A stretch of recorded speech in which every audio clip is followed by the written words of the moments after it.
Bonjour, bonjour, and welcome back. All right. Tonight, ni Aadizookaan. Aadizookaan. We're going to have a story tonight. Okay. It's up on the screen here.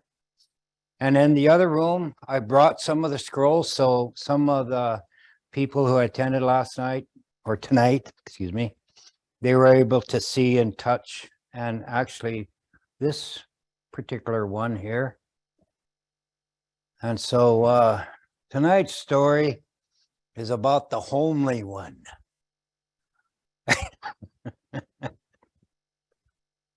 Now, let's just take my. Oh, really? Oh my goodness. Okay. Well, our story starts off here. And you see these this tall bird with long legs, sharp bill, long neck. And this man here, he's holding a pipe with the pipe up. He's got feathers. Talks about a chief. He's of the Aadizookaan, the Crane clan, one of the chieftain clans, okay? Talks about his people in this village, okay? Well, there was a time that it was decided, they had one son, him and his wife, they had one son. And in those days, they had old customs, the old beliefs that the people clung to. Nothing like today, nothing like today. And even with a lot of the tribes, they don't adhere to the old customs. Some of them do, but as it has to do with relationships, I've really never heard much where these customs are hard and fast like they were in ancient times. But in those days, the son was getting older, and it was decided that he should have a wife. Okay. And that, but it couldn't be any old woman. It couldn't be any woman. It had to be somebody who had knowledge of how to take care of the lodge, you know, and take care of herself. She had to have respect for herself and respect for the lodge. And she had to have all this knowledge that the time of a woman becoming a woman, she had to be ready herself for a marriage. And the choosing of each other's partners was not up to them. Girls couldn't choose a boyfriend. Boyfriends couldn't actually choose girls. You know, it had to be with the permission, not only of the parents, but with the families. So many times for the daughters, the mothers and grandmothers would seek out a suitable companion for their daughter. And then, of course, the men and women would, the family would also seek out a wife for their son. Now, this older couple, this chief and his wife, they were looking for somebody who had some kind of knowledge, and they decided, and instead of just picking the prettiest face out there, the most well-dressed, the old chief had wisdom, and he was going to put that wisdom to use. So he called all the young females of his village forward, and he announced that they were going to look for a wife. They were seeking a wife for his son. Now, his son was a tall, handsome character, and of course, he'd already been noticed by a lot of the young women in the village, and They all kind of waited and saved themselves for a time when they might be chosen to be his wife, or that they would come looking, bringing gifts to their door, asking for their parents' their daughter's hand in marriage. Well, he told them, he said, now next morning, he said, I want all the women in the village to be here, right here. He said, and I'm going to make announcement, he said, regarding the marriage of my, the selection of my, my future daughter-in-law. So, my gosh, you know, it's even like that today, boy. They here all of a sudden the next morning, they were all standing there in their best dress and their hair was just slicked down with bear grease, you know, and they were just on their finest clothes and moccasins, and, you know, all these women just looked beautiful, beautiful, beautiful. And here's even there were some there from other villages. Their village down the trail, down the path, you know, the word went out. And so, you know, some of them thought, I won't have to work so hard if I marry the chief's daughter, you know. Well, little did they know. So when everybody was assembled there was one particular woman way standing in back. And she had heard the news. Now she lived with her grandmother. Her folks had died early on in her life, and she didn't really know them, so her old grandma had to raise her, you know. And they were poor. And they had to rely on kind of the scraps and the benefit of others to give them food and help them along. The girl, she tried to hunt the best she could, but you know, she told her grandma, I'm going to go out there, she said. No, she said. Why do you want to even go out there? Look at those girls, he said. Look at them. She said, how beautiful. Well, she said, I combed my hair today. It looks good. It's not that, granddaughter, she says. You're just homely, she told her. You're just homely. You're just going to embarrass yourself, she said, and you're going to feel bad if you do. She said, I just say this to you because I love you. Here that girl put her head down. She's, oh, Grandma, gee, can I just try? Well, go ahead then, she said. Go ahead, you'll see. You'll be crying later. That old lady, she was kind of mean. But she said, remember, I told you. Well, there she was. She lined up way in back. Here's the old lady, you know, the girl cried. Here, she said, go inside here. I'll give you something. He said, I've had for a long time. It's a nice necklace your grandfather gave me here. It was a little shell necklace, some kind of beads on it. Here, she said, maybe this will help. She said, hide that homeliness of yourself. She said, they'll see that and won't look at you. And so the girl put it on. Here she went and stood out there. And here the chief says, okay, he said. Now, he said, we're going to have a contest. And I'll see how wise you are. He says, I want all of you to go into the woods around the village. And I want you to bring back an armload of wood. You can select any kind of wood you want.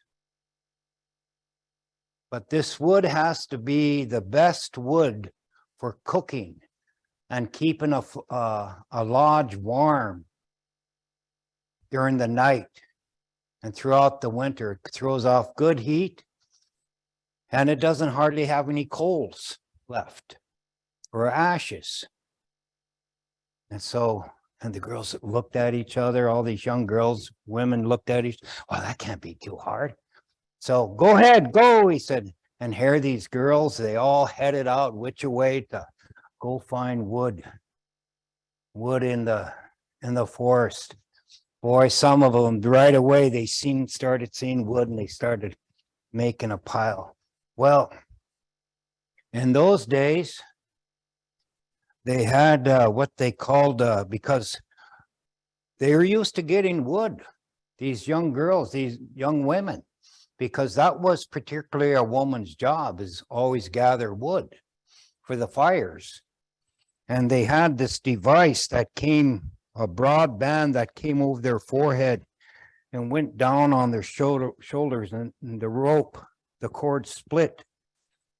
And it split on this side, so they were able to bundle up and tie the wood on each side, and then they would swing the wood back and put that wide front part over there, so they were able to actually hold their wood like that and pack it. It wouldn't be so hard on their arms, wouldn't drop it.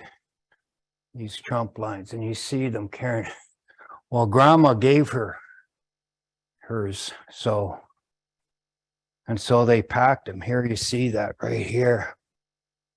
And so one by one, these girls came in and put their wood down. They put their wood down. And here this homely girl, she was watching them, and she thought about what kind of wood. And then she remembered what Grandma told her was where the good wood was. And so she went running past all these girls, and pretty soon she ran some more, and she came to these gnarly wood. It was down by a slough, the ponds like that in the forest. And here she went in, and she was breaking them off. All of a sudden, one of those branches would hit her and grab her hair and lift her hair up. Oh! And pretty soon she got scratched across the face. And here, when she finally got her bundle of wood, got it up, and here she was the last one in, carrying her wood. And here, when she came in, oh, her hair was a mess. It was all gnarled up and which way, and she had some scratches on her face, and and she didn't have a good dress. She just had her everyday dress. So she came in and she put her wood down here, and she stood there behind it. It's like all the other girls, but she was standing in back. So the chief said, "Is all the young women in now?" And so the mother, she went and looked. Yeah, she said, "I think they are now." So here the chief, he went around and looked at that wood. "Oh, that's nice looking wood," he said. And that girl just straightened up, smiled. He went walking around and looking like that, looking and looking. He said, "Boy, that's some good wood." And here he just came walking, and these girls were hoping he'd stop, but he didn't. And finally he came to that homely one's wood. "Ah," he said, "that's the wood." He said, "Right there." He said, "That's the wood." And here he took her by the hand, and she started crying. She was so scared because she was homely. She thought, "Your son will reject me," he said. She told the chief, "He'll reject me. I'm not pretty at all." She says, "Oh, yes, you are." He says, "You are pretty." He said, "You'll see, you're going to be pretty." He said. And as he walked her to the front here, he stopped and he looked up, and here he seen this light, and this light came down like little tiny sparks came down over her. And here her dress just turned white, and her hair was just turned like just black and straight and all, and here her skin just became smooth and beautiful like that. And here Harry walked her up to his son, and his son took her by the hand. And she, because the beautiness inside her, that she tried, and she didn't give up, even though she had doubters like her old grandma, here. Here, things worked out for her. So the real beauty of a person is inside, not on the outside. It's on the inside. And that beauty will actually come out and make them a beautiful person. You know, that's what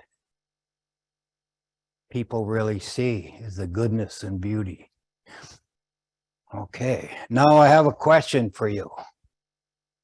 What kind of wood was it that this young girl here, what kind did she get? All you traditional people here. Oak? Gaween. No. Gaween. What kind of willow? Oh, you're right on. You're right on. Diamond willow.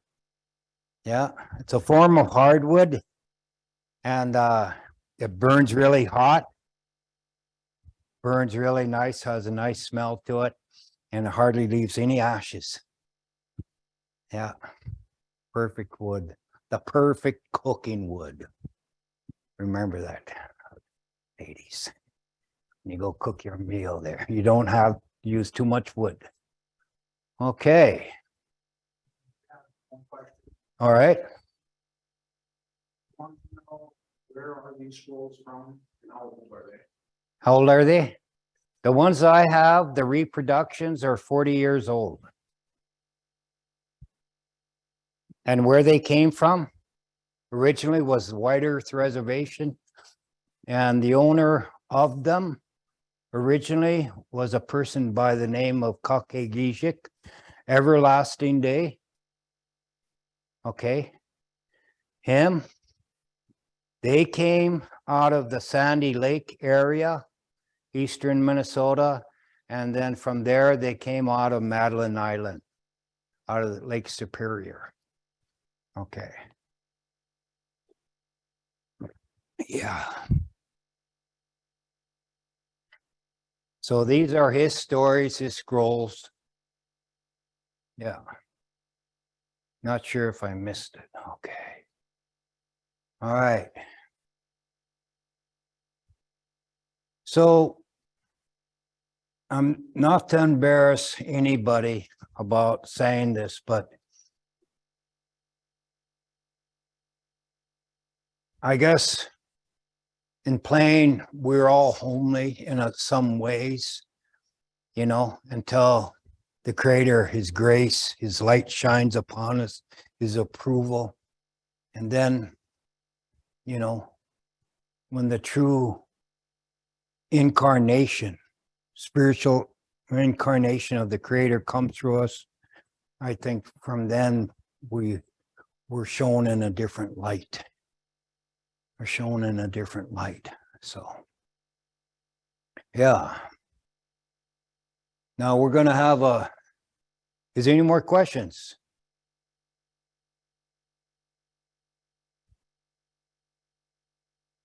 Do you have a question? Oh, great.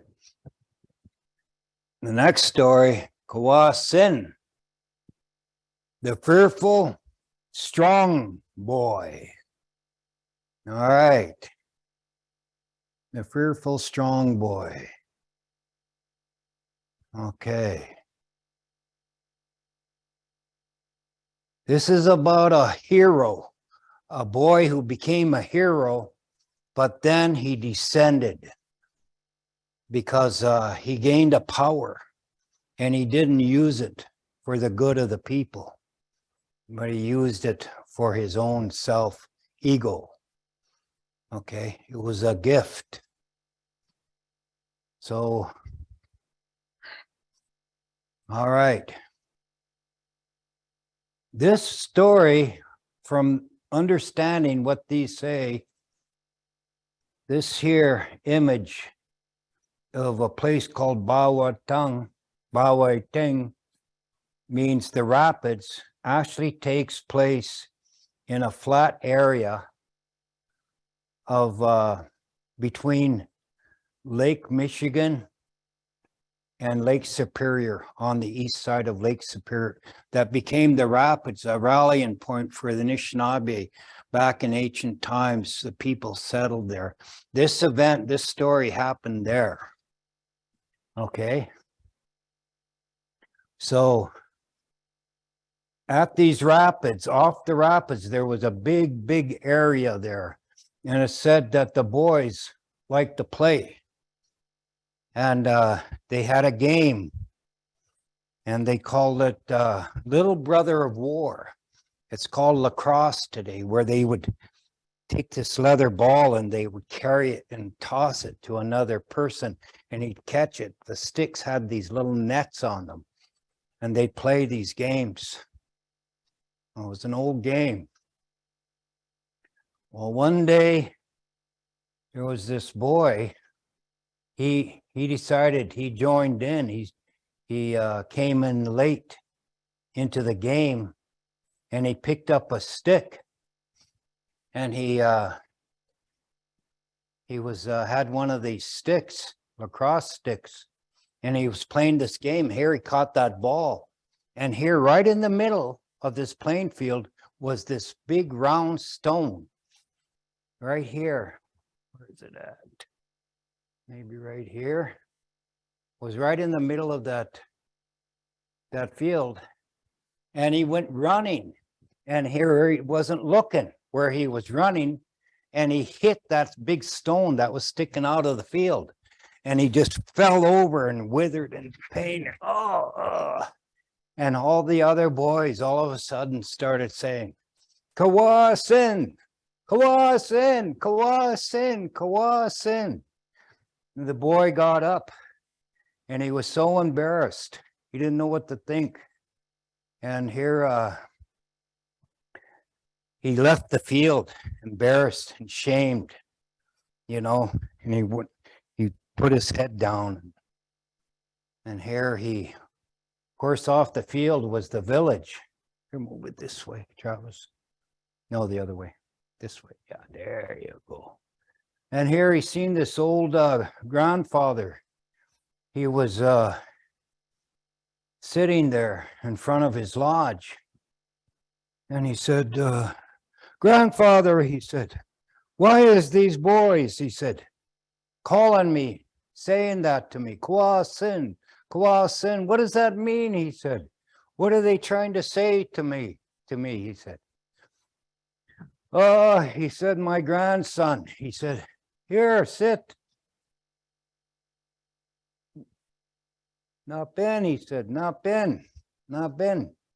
Sit down, he said, I'll tell you. Long time ago, he said, there was a boy here who had the name of Kwasind. He said, they all feared him.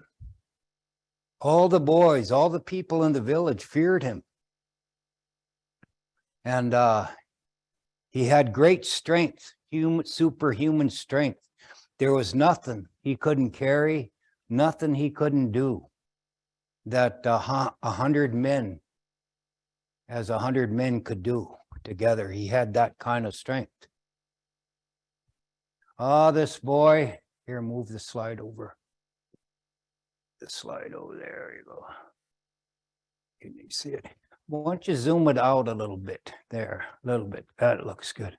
He said, this boy, his parents, they worked hard all their life. The woman, his mother would go out. She had nets, big long nets. Every day she'd go out into the rapids there, and she'd throw her nets out to catch fish. Oh, in those days, he said the fish were so big, so many, she had hard time. She said, pulling them all in. She had to often ask the other women to help her. While the father would go hunting. They always had plenty to eat. And as the boys grew older, as that boy grew older, he wouldn't help his mother. He wouldn't help his father. He just wanted to be left alone. He'd sit around. Oh, he was lazy and good for nothing, that boy, he said. He just wanted to sit around. Didn't do nothing. He'd just look around, take little walks by himself, look around. His mother would call to him, Kwasind, come help me, my boy. I'm struggling, she said. Oh, my arms, my hands are sore. Help me. Help me pull the net in. And they'd have to pull this net in. And these nets they made by hand, these big long nets from Weegoop. And then after they brought them in and took all the fish out here, they had to wash these nets out. Then they had to hang them up on racks to dry them. And the father, he'd bring in deer or what else he'd get, and he wouldn't help his dad at all. He just sat there. But they still took care of him. He didn't want to do nothing. He had his own bed, he had his own space, and they would feed him. And here, we're still up on the first one here. There we go. Yeah, right. Don't go too far. My gosh, couldn't get that boy motivated for nothing, you know. And one night after the boy had went to bed, and father, he lit his pipe, and he's smoking his pipe, puffing on it. I said, you know, it's odd, this boy don't even play with the other boys in the village, he said. He's just a loner, you know, good for nothing loner. And sometimes a father doesn't speak very kindly about his son, you know, when he doesn't try to amount to much. You know, he doesn't speak very good about him. He was thinking, you know, maybe he's Manitouk. He said, maybe he's a dreamer of a spirit, he said. He said, tomorrow, he said, he's going to go out. He said, he's going to go out. He's going to fast. He said, let's see what happens. By gosh, right after breakfast that morning, here the father went into the fire, brought out some cold coals, smashed them with his hands with charcoal, black. Harry took him over to his son's face and started wiping his black charcoal all over his face. Hey, Noosa, Dad, what are you doing? Oh, he said, here. He said, come with me. Mother didn't say nothing. She gave him a hug. Here the father took him out. And here he had built a little wigwam out in the yard, out of willows, little tiny willow thing like this.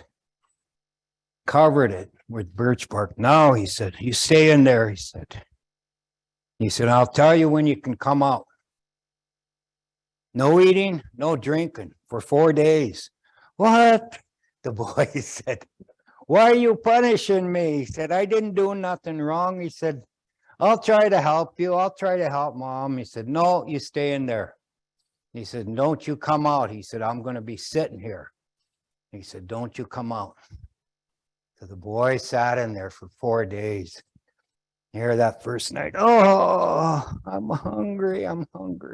Dad, give me something to drink. And here it just went on like this day after day. You know, he stayed in there. And the father, 4 days came. And the father was, looked in on him once in a while, and he was okay, still breathing. And the mother says, it's time for him to come out. But the father said, no, I think he should stay in there longer. Why? She said, I just think he needs to suffer more. And so the boy stayed in there 4 more days. 8 days. Oh my gosh. Child abuse, right?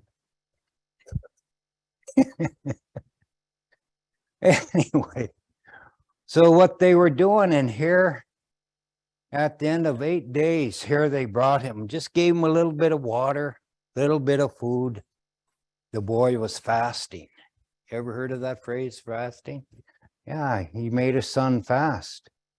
The mother and the father come and got him and fed him. By next day, he was still weak, just sitting there feeling weak like that. He had a bottle, some water, and he would drink the water. I don't know. I don't think they had a bottle, but I mean, had something to drink. And here, sure enough, his mother there, she come dragging her net out full of fish. And, oh, she said, my boy, can you help me? The boy got up over there like that, and he grabbed that net, and here he just picked the whole thing up and just whipped it and then threw it up on the raft. Now this thing is about 200 pounds, that net, wet. And the mother just sat there, just almost freaking out. It's like, how did you do that? How did you do that? She said. And here he helped her and put all those fish in the big basket. And here he put it on his shoulder. This boy, right? He's just a boy. And he brought it in front of their lodge like that. Picked up a knife and started cutting those fish, taking the guts out, splitting them in half to almost the tail, and then he'd hang them up from a big rack. And they dried out. Then he'd light a fire underneath, throw some needle wood in it, pine wood, and the smoke would come up and smoke the fish, help them dry. Like that. That's how they preserved. And here that night, here the mother told her husband about what the boy did. Really, he said. I wish I was here to see that, he said. Oh, he said, something happened in that lodge, he said. So next day, here, let's move back over here. Some more, my area. Yeah. Let's see. Okay, move this way. All right. Okay, keep going. All right, here we are. Right here. Got way ahead of my. Next day. The next day. The father is going hunting. He asked his son if he wanted the company. Sure, father. So the son, he went with the father. Here, they took a path. And here they came to where a windstorm had blown down all the trees, most of them in the woods. And, well, the father said, it looks like we won't be going that direction. She said, I know there's deer, a lot of deer on the other side, but there's no way we can get over there. So the father, he said, well, let's rest. He sat down on a stump there, lit his pipe, smoked it. The boy went over there and he stood at the front of the trail there looking at this wood, all these big trees. Here he went over and grabbed one like that. Threw it over to that. Grabbed this one. Grab this one. And the father was just puffing on his pipe like that, making a big smoke, watching. His eyes are just big, and he's watching the son clear that path. Clear the path of all these big trees and broken trees. And he just, oh my God. Ah, son, he said afterwards, he said, you did a good job, he said. That made me kind of nervous, he said, seeing you throw all those big trees like that, he said. Oh, Dad, it was nothing, he said. It was nothing. He said, I rather enjoyed it.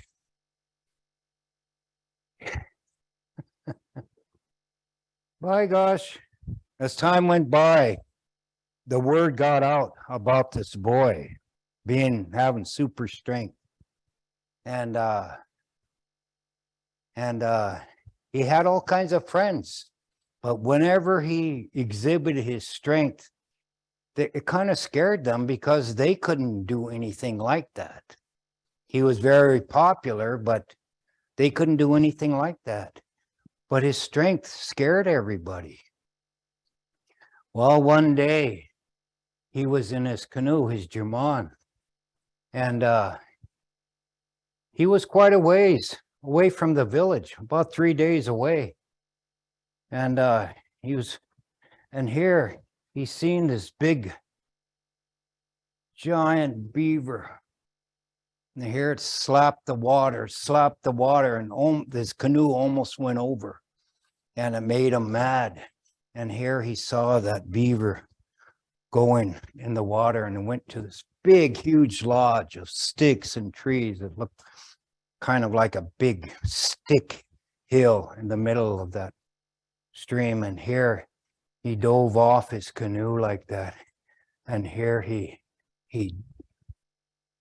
dove into the water, and he wrestled with this giant beaver, and here he took it by the neck, pulled it out of the water.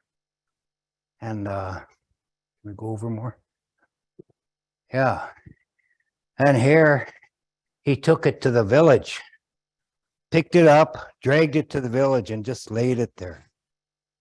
It was bigger than any beaver the people had seen. It was like a grandfather of all the beavers. And here the boy boasted to all the people what he had done, all they'd done.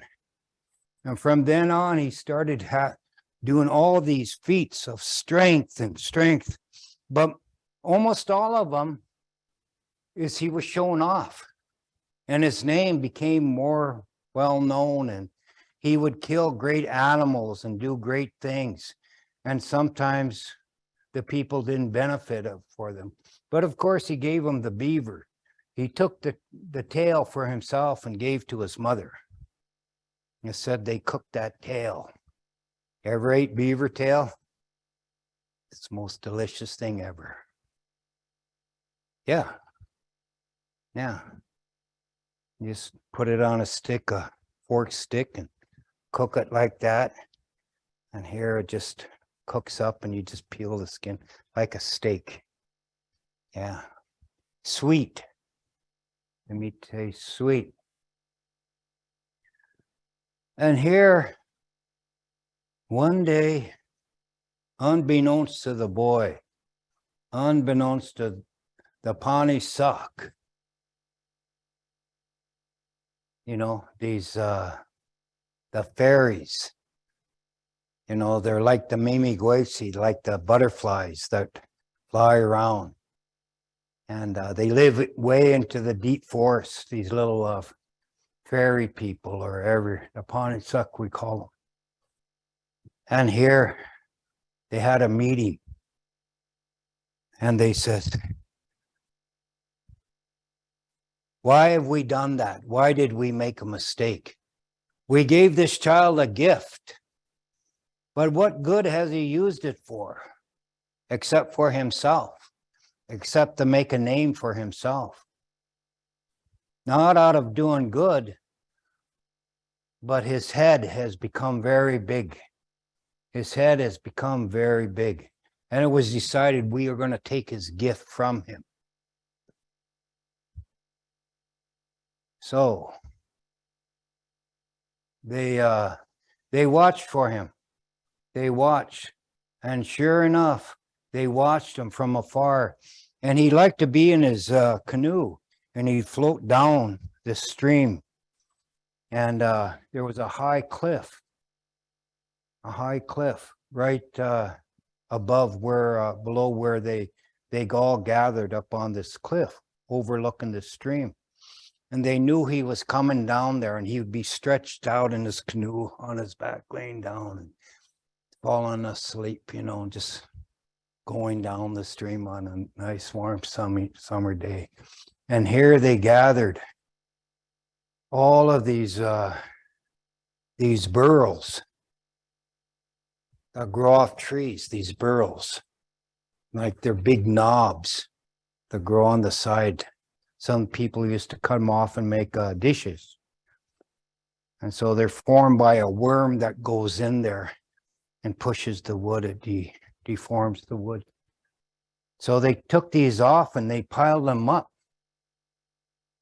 And as he came by during a warm summer day and he was stretched out in his canoe, here the Pawnee suck started throwing these down at him. Kaploosh! They went right beside his canoe, and here some of that water came up. And what in the world? What? They're going to pay for this. Who did that? And here he's another kaploosh.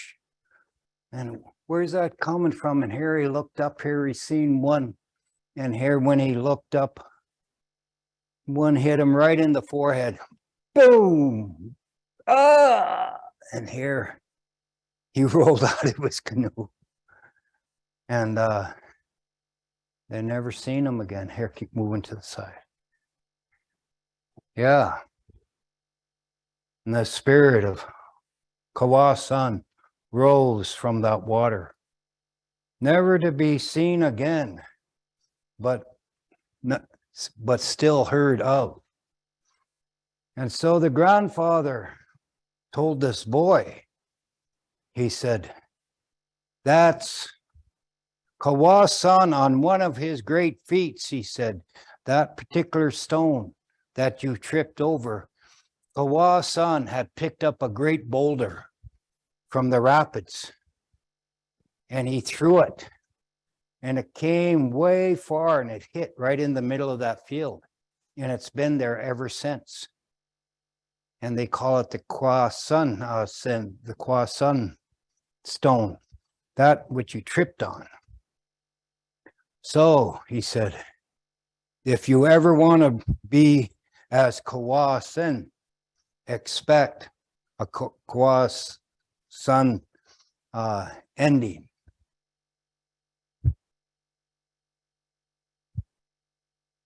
So you want to be a show off, then expect to be something to happen to you, not good. So that's the story of Kwasind. Yeah. Yeah.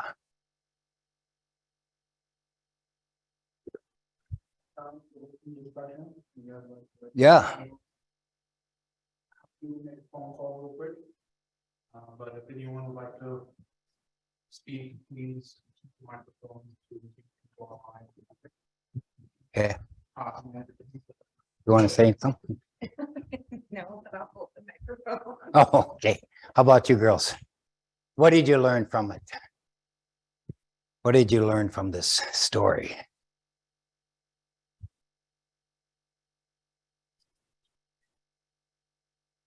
Don't be. Probably that if you have a gift or something that you're good at, you should use it for the benefit of others, not yourself. Very good. That's right. That's right. Yeah. I think it seems to be that way, that if you start showing off, sometimes you get shown up a little bit. Mm-hmm. So it's good to act with humility a little, not Right. be a show off.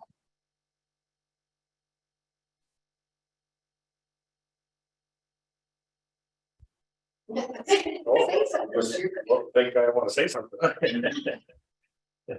No, I like that girl's answer. That was very impressive. So, but yeah, as you were telling the story, I was just thinking myself that, people or person with great power or gifted with some kind of, gift, comes great responsibility. Right. So, and it's, she nailed it. It's a great responsibility. You should, work to benefit the people and not be selfish. Good. We see a lot of, like in today's world, we see like sports figures,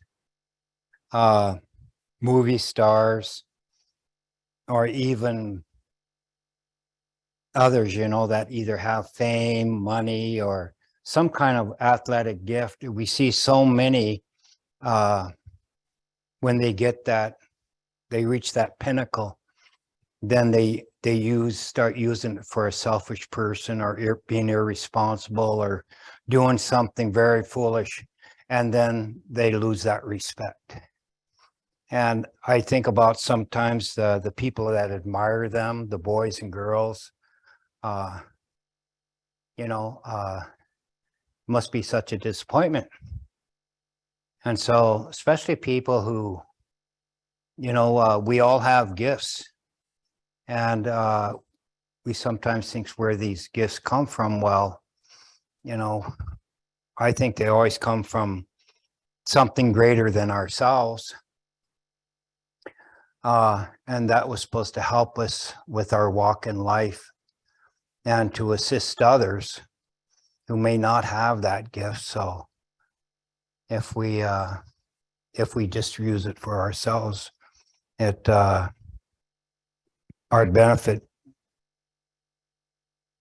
there is, it's wasted. And so in this story, they had watched this young boy grow up, and they gave him this gift, these mythical beings here, this Pawnee-Suck, we have fairies in our tradition, our lore, our ancient times, and they gave this boy this strength gift, but they watched him for some time, but they didn't see it where they were benefiting them, and they were upset about that. But I think they give human beings a chance, and it's not said that they won't do it again, give the gifts, but sometimes the gifts are wasted.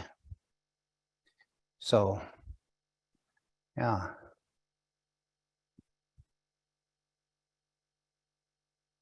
Okay, so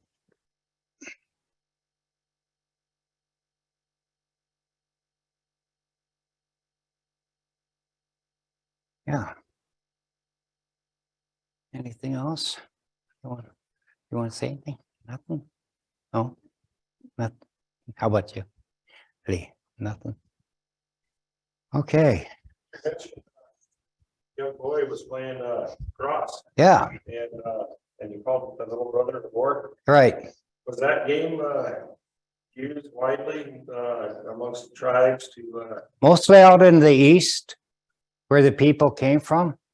So the game itself, when you had, when there was warfare between two groups because of the devastation of war and the impact it had, like on those who didn't go to war, like the wives and grandmothers, I mean, it robbed that generation of their husbands and their sons, like most wars do.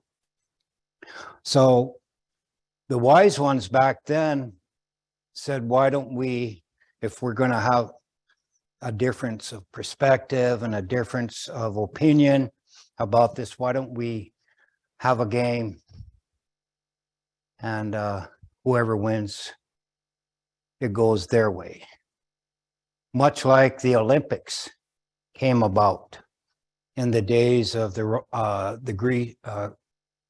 Greeks, and they came up with the idea of the Olympics as how to as an alternative to war.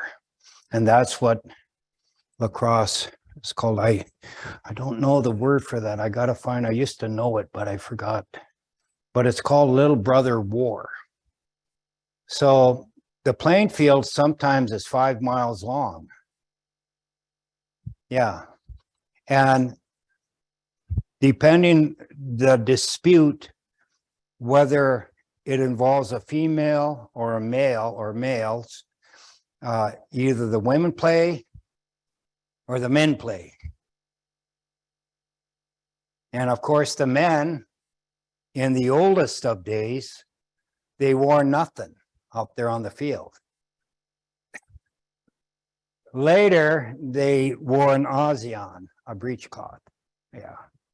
and barefoot and like that. But the women, of course, always wore a dress. They were dressed more modestly, but sometimes there would be anywhere from 200 to 500 players on each side. And they would vie for this contest of trying to, and they would pitch the ball to each other like that. And there wasn't very many rules. So the hitting, there wasn't any referees. You couldn't go out of bounds. If you run out of bounds with the ball, then the other team could pass it off from that point. And of course, they had to carry it down the field to their goal. And so either that would be a stick standing up, a tall stick, or it would be a stick with a hoop in it.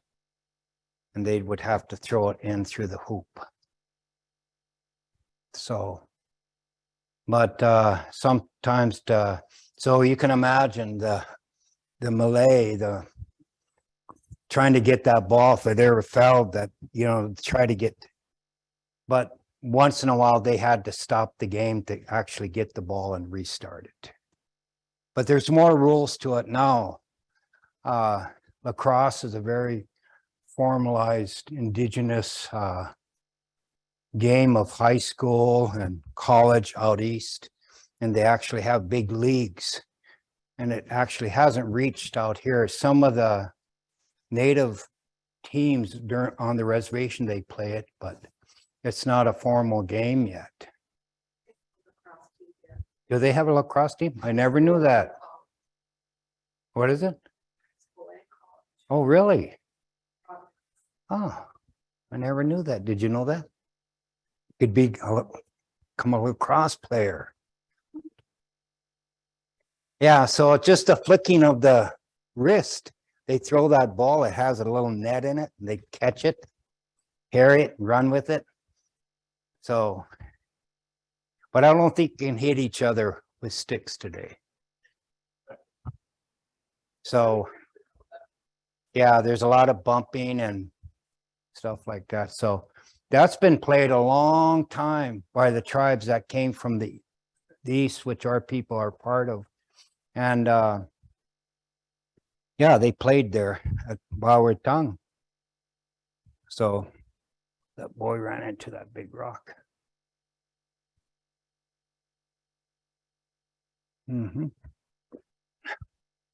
When the French first came and settled, where they made their first trading post was there at Tongue. It became Sault Ste. Marie, or Fort Michilimackinac, they called it. Yeah, place of the rapids. So I think they took up that land and might have been there, but I stopped there one time going over the Great Bridge, the 3 Mile bridge that goes over the strait. And it's a little community now, but you could tell at one point it must have been more open. And they've built locks where the great ships from the oceans can actually go through a series of locks like the Panama Canal, where they can go up to a higher area where Lake Superior is. Yeah, but it's very beautiful. Big trees, forests out there. So, and in the winter time and during the spring, when the ice breaks, the ice is probably 4 feet wide, and there's big, huge things that come on shore, as wide as this, sheets as wide as this wall and bigger, shove up on shore. It's just amazing sight. They push up, especially when the ice breaks and the wind starts coming in, pushes it. Oh, yeah. Something you and Mary should go see. Take a drive out there one day and then drive. Oh, yeah. Yeah, it's usually probably about a 3-day trip just to go out there. So You can make it from here to Turtle Mountain one day, and from Turtle Mountain, you should be able to make it to Duluth. And then another full day from Duluth up to Sault Ste. Marie, and then shoot down into the Saginaw, into the center there. Yeah. Yeah, it's a beautiful drive. I've been out there a couple times myself. Yeah. Okay. Well, I want to thank you for everybody listening, including our event.